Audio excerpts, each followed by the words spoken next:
UPSC सारख्या परीक्षांमध्ये यश मिळवण्यासाठी तरुण जीवाचं रान करताना पाहायला मिळतं। या स्पर्धा परीक्षांमध्ये यश मिळवल्यानंतर होणारं कौतुक आणि समाजात वाढणारी प्रतिष्ठा यासाठी एका 24 वर्षीय तरुणाने IPS अधिकारी असल्याचा बनाव रचल्याचा धक्कादायक प्रकार समोर आला आहे।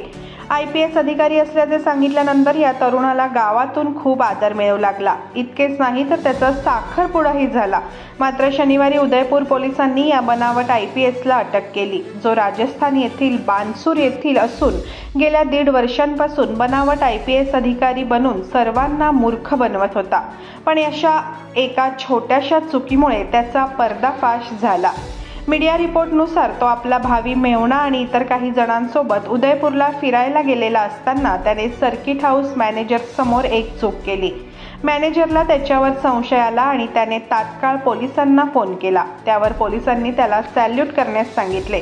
तेवढ्यात त्याने विरुद्ध हाताने सॅल्यूट केला आणि तो पकडला गेला। यानंतर पोलिसांनी त्याची चौकशी केली असता आणि त्याचे फेसबुक पेजही तपासले असता सर्वांनाच मोठा धक्का बसला। या फेक अधिकाऱ्याने सांगितले की त्याने अनेक YouTube चॅनल्सला खोट्या मुलाखतीही दिलेल्या आहेत।